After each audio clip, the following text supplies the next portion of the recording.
नमस्कार दोस्तों, स्वागत है एक बार फिर से आपका अपने YouTube चैनल इस रूप में। मैं प्रकाश केसरवानी आप लोग को पढ़ा रहा हूं मॉडर्न हिस्ट्री। देखिए, आज है हमारी लास्ट क्लास मॉडर्न हिस्ट्री की। अब आप अगली क्या क्लास पढ़ना चाहते हैं? मैथ पढ़ना चाहते हैं, रीजनिंग पढ़ना चाहते हैं, मेडिवल हिस्ट्री पढ़ना चाहते हैं, एंशिएंट हिस्ट्री पढ़ना चाहते हैं, जो पढ़ना चाहते हैं उसको बताइएगा कमेंट में। आज से हमारी मॉडर्न हिस्ट्री पूरी तरह से समाप्त हो जाएगी। कल की क्लास में हमने देखा था कैबिनेट मिशन प्लान। आज की क्लास में हम देखेंगे माउंटबेटन प्लान। जैसे कि कल की क्लास में हमने बताया था, संविधान समिति बना दी गई थी। एक तरह संविधान सभा के इलेक्शन होते हैं और उसको पंडित जवाहरलाल नेहरू किसी तरह से उसको बना दिया जाता है, एक इंटरिम गवर्नमेंट फॉर्म कर दी जाती है। क्यों? क्योंकि उस समय जिन्ना बहुत ही पूरी तरह से फॉर्म में आ गए थे और वो कह रहे थे हम लड़के लेंगे पाकिस्तान, और वो पूरी तरह से अपोज कर रहे थे हर चीज का। जब ऐसा हो रहा था तब भारत में जो उस समय ब्रिटिश के जो प्रधानमंत्री थे उन्होंने एक नया प्लान भेजा, माउंटबेटन को बना के भेजा वायसराय, और नया प्लान आता है जिसे माउंटबेटन प्लान या 3 जून प्लान नाम से जाना जाता है, क्योंकि ये 3 जून को भारत में आए। ठीक है, तो दोनों नाम है इसके, माउंटबेटन प्लान, 3 जून प्लान, और एक नाम और इसका डिक्की बल्ट प्लान। 3 नाम से ये जाना जाता है। तो क्लास शुरू करने से पहले एक छोटी सी रिक्वेस्ट है आपसे। देखिए, जैसा कि आज लास्ट क्लास है हमारी मॉडर्न हिस्ट्री की, आई होप आपको पूरी मॉडर्न हिस्ट्री पसंद आई होगी। और आप अगर पहली बार आपके समय ये सामने आ रहा है ये वीडियो, तो आप पुरानी क्लासेस देखिएगा। इसमें हमने विद फैक्ट्स विद कॉन्सेप्ट सारी चीज कवर की है। 38 क्लास में पूरी मॉडर्न हिस्ट्री समाप्त हुई है। ऑन एवरेज बात कर ली जाए तो 15 मिनट या उससे कम के ही लेक्चर है। यानी टोटल अगर बात की जाए तो 15 गुणे अगर 40 भी मान लेते हैं तो ज्यादा से ज्यादा होते हैं हमारे 10 घंटे। 10 घंटे से कम कई में ही हमने समाप्त की पूरी आपकी मॉडर्न हिस्ट्री। यानी कि आप चाहे तो एक दिन में पूरी मॉडर्न हिस्ट्री रिवाइज कर सकते हैं, इवन पढ़ सकते हैं, विद आप नोट्स बना सकते हैं। तो अगर आपको ये सारे लेक्चर पसंद आए हो, आपको थोड़ा भी समझ में आया हो, हमारा जो एफर्ट हमने किया आपको पसंद आया हो, तो वीडियो को लाइक करिएगा और शेयर करिए। थोड़ा सा बहुत कम व्यूज आए हैं, हमने पूरा अपनी तरफ से एफर्ट दिया है कि आपको पूरा ये समझ में आ जाए। आपको जनरली आपको ये मॉडर्न हिस्ट्री इस तरह की पूरे यूट्यूब में जल्दी से नहीं मिलेगी तो पेड मिलेगी। फ्री ऑफ कॉस्ट हम आपको सारा प्रोवाइड कर रहे हैं, अपने हैंड रिटन नोट्स के द्वारा हमने आपको ये पढ़ाया था। ठीक है, वीडियो को जरूर से जरूर ज्यादा से ज्यादा शेयर करें, इतना आपसे थोड़ी सी रिक्वेस्ट है। तो चलिए आज के लेक्चर शुरू करते हैं। देखते हैं माउंटबेटन प्लान, जो कि आता है 3 जून 1947 को भारत। देखिए, इसके पहले जो वायसराय थे वो थे वेवेल, इनको रिप्लेस किया जाता है लॉर्ड माउंटबेटन से, और ये थे लास्ट इंग्लिश वायसराय। इसके बाद से कोई ब्रिटिश वायसराय नहीं बनता है भारत में, ये थे लास्ट, याद रखिएगा, ये भी इंपॉर्टेंट। अब देखिए, 20 फरवरी 1947 को जो ब्रिटेन के प्रधानमंत्री थे एटली, उन्होंने अनाउंस किया कि ब्रिटिश भारत को 30 जून 1948 को आजादी दे देगा, वहां से बाहर आ जाएगा, और थोड़ी सी हिंट दे दी कि पार्टीशन भी हो जाएगा भारत का, भारत और पाकिस्तान बन जाएंगे, थोड़ी सी हिंट दी केवल अभी। ठीक, इतना कब किया? 20 फरवरी 1947। लेकिन जैसा कि जब माउंटबेटन आते हैं भारत 3 जून को, तो उनके प्लान में कुछ थोड़ा सा प्लान में और चेंज था। वो भारत को और जल्दी आजादी देने वाले थे, और कैसे देने वाले थे ये हम जानने जा रहे हैं अब माउंटबेटन प्लान या 3 जून प्लान या डिक्की बल्ट प्लान में। तो क्या था प्लान, एक एक स्टेप वाइज जानते हैं। देखिए, पहला, announce the power would handed over by 15 अगस्त 1947। 15 अगस्त 1947 को भारत को पावर दे दी जाएगी on the basis of dominion status to the India and Pakistan. Clearly खुलकर बोल दिया कि 2 देश बनेंगे, भारत और पाकिस्तान, और डोमिनियन स्टेटस बेस में इनको आजादी दे दी जाएगी। कब? 15 अगस्त 1947 को। ठीक। सेकेंड, बाउंड्री कमीशन बनेगा, जो कि रेडक्लिफ साहब देखेंगे। आपको पता होगा भारत और पाकिस्तान के बीच की जो लाइन है उसको रेडक्लिफ नाम से जाना जाता है, क्योंकि जो उस समय के कमिश्नर थे, जो बाउंड्री कमीशन के बनाए गए थे, हेड कर रहे थे, वो कौन थे? रेडक्लिफ साहब थे। उन्होंने डिफाइन किया भारत और पाकिस्तान की बाउंड्री कैसे कैसे होगी। ठीक।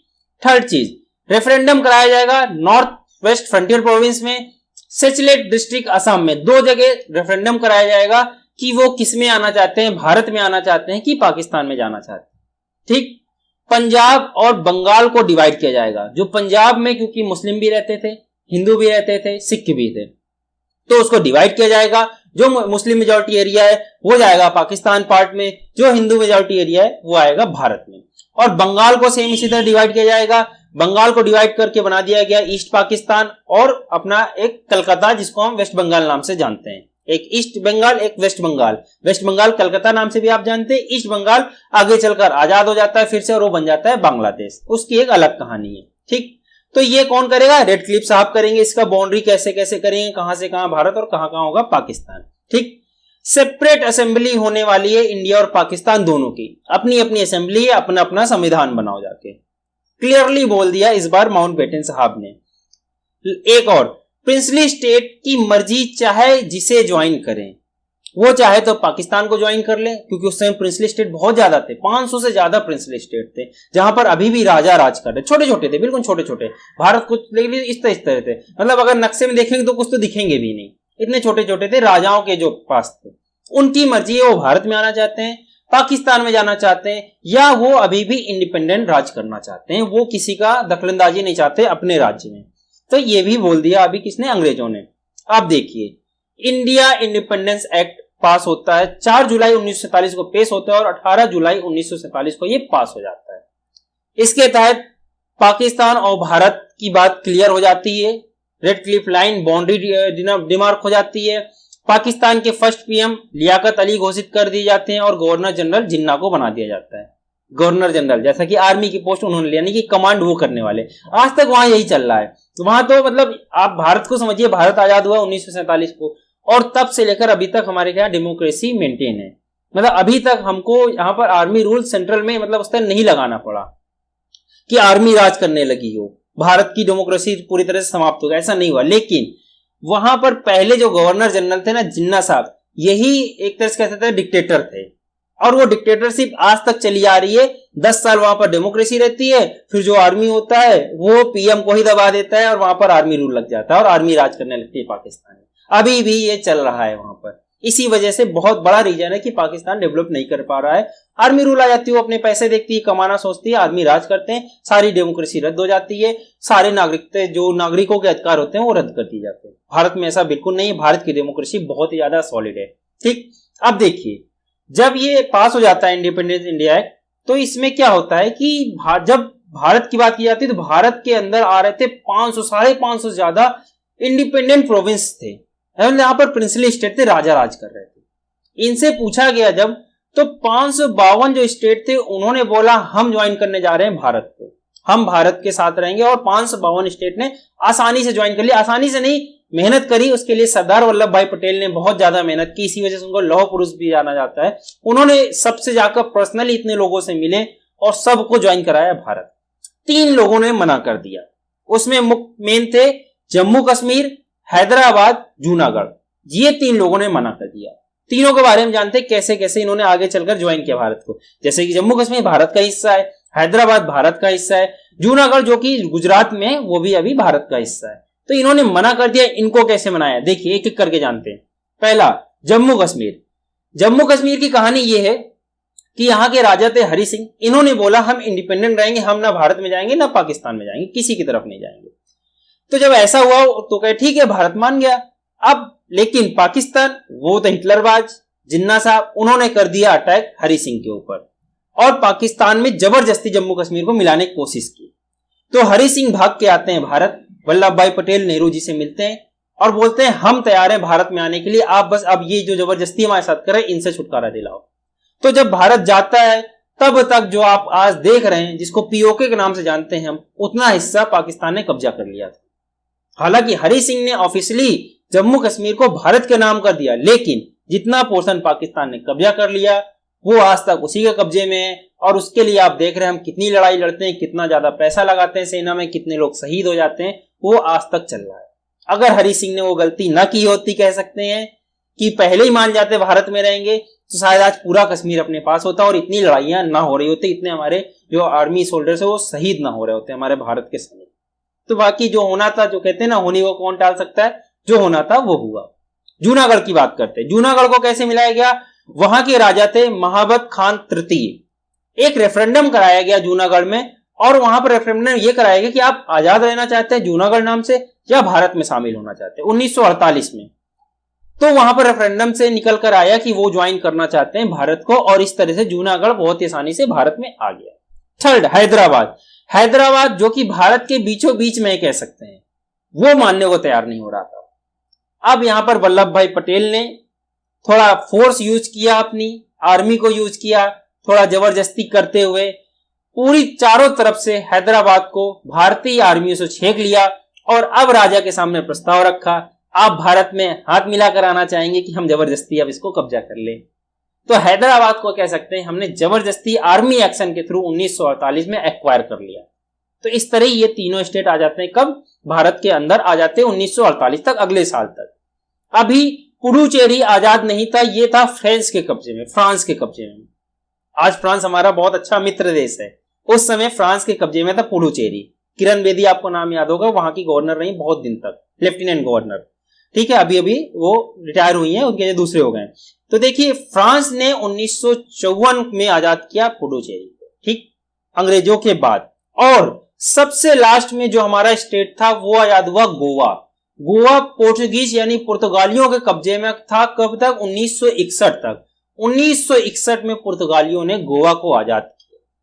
देखिए गोवा अलग टाइप से चल रहा है, आप जान रहे हैं उसकी इमेज क्या है। तो पुर्तगालियों ने वहां पर कब्जा किया हुआ था और वो अपने तरीके से वहां बिल्कुल जैसे आज भी है ना, वहां का थोड़ा माहौल अलग है। भारत की जो कल्चर है उससे कह सकते हैं थोड़ा सा डिफरेंट है, थोड़ा सा अंग्रेजों वाला कल्चर है। तो वो पुर्तगालियों ने ही बनाया था और वो वैसा ही बना रहा, आज तक बना है। क्योंकि एक तो नहीं संस्कृति बन जाती, जिसको 200 साल तक आपने एक जैसा बनाया फिर उसको अचानक थोड़ी चेंज करा जाएगा, वो हमारी हेरिटेज बन जाती है, उसको हम आगे वही कैरी करते हैं। तो ये गोवा आजाद हुआ हमारा कब? 1961 में, सबसे लास्ट में। और हमने आपको पहले लेक्चर में बताया था भारत में सबसे पहले कौन आया था? पोर्चुगीज, और सबसे लास्ट में कौन जा रहे हैं? पोर्चुगीज। इस तरह से सारे के सारे स्टेट हमारे भारत में कब तक? 1961 तक में सारे के सारे स्टेट मिल जाते हैं और हम एक पूरा कंप्लीट भारत बन जाते हैं। जम्मू कश्मीर में अभी भी लड़ाई चल रही है, होपफुली जल्दी हम उसको भी पा लेंगे, ये उम्मीद करते हैं। सी राजगोपालाचारी को इंडिपेंडेंट इंडिया का वायसराय बनाया जाता है और ये फर्स्ट और लास्ट वायसराय होते हैं। जैसे ही हमारा संविधान बन जाता है 26 जनवरी 1950 को, जिस दिन लागू किया जाता है उसके एक दिन पहले इन्होंने इस्तीफा दे दिया और वहां से वायसराय की पोस्ट या गवर्नर जनरल की पोस्ट पूरी तरह से समाप्त कर दी जाती है और हम पूरी तरह से गणतंत्र राज्य बन जाते हैं। 15 अगस्त 1947 को भारत आजाद हो जाता है, आपको बहुत अच्छे से पता है, क्लियरली हमने बता दिया माउंटबेटन ने कैसे कैसे इसको बनाया। तो ये था हमारी पूरी कंप्लीट मॉडर्न हिस्ट्री 1947 तक की। इसके आगे की भी आती है, वो हम रिसेंट में पढ़ लेते हैं, करंट अफेयर के नाम से थोड़ी थोड़ी पढ़ लेते हैं, जो भी हमारे एग्जाम में क्वेश्चन आते हैं। तो आई होप आपको पूरी की पूरी मॉडर्न हिस्ट्री आपको समझ में आई होगी। ये था हमारा last lecture of the modern history. 38 lecture में हमने पूरी मॉडर्न हिस्ट्री कंप्लीट की, जैसा कि हमने शुरुआत में बताया। तो आई होप आपको पूरी की पूरी मॉडर्न हिस्ट्री बहुत अच्छे से समझ में आई होगी। तो अगर आपको मेरा एफर्ट पसंद आया हो, ये क्लासेस जो कि कोरोना 2.0 में हमने घर पर बनाई, सारी क्लासेस घर पर बनी है, जो हमने एफर्ट किया आपको पसंद आया हो तो वीडियो को लाइक कर दीजिएगा और ज्यादा से ज्यादा शेयर करिए, क्योंकि व्यूज बहुत कम है। हमने अपनी तरफ से पूरा अपना कोर्स कराया है, अब आपकी ड्यूटी बनती है कि इसको ज्यादा से ज्यादा शेयर करें और अच्छे से पढ़ें और इसकी प्रॉपर नोट्स बनाएं। तो इसी पॉजिटिव नोट के साथ हम आज का ये समाप्त करते हैं ये सीरीज। अगली सीरीज में आपको क्या पढ़ना है, math, reasoning, medieval history, ancient history, जो भी पढ़ना है हमसे वो बताइएगा। आलोक सर की क्लास भी बहुत जल्द अब शुरू हो जाएंगी, वो भी वापस आ रहे हैं कोरोना से वापस, 2 महीने से सब लोग घर पे थे। तो जो भी क्लास आपको पढ़नी है, ज्योग्राफी, करंट अफेयर, सारी क्लास प्रॉपर डिटेल में शुरू होंगी। तो आप कमेंट में बताइएगा आपको कहां से किस सब्जेक्ट से शुरुआत करनी है। तो इसी पॉजिटिव नोट के साथ हमारा आज का लेक्चर समाप्त करते हैं, ये पूरी सीरीज समाप्त होती है। मिलते हैं अगले नेक्स्ट क्लास और नेक्स्ट सीरीज या नेक्स्ट सब्जेक्ट में, और बने रहिए हमारे चैनल के साथ, हंसते रहें, मुस्कुराते रहें एंड कीप लर्निंग।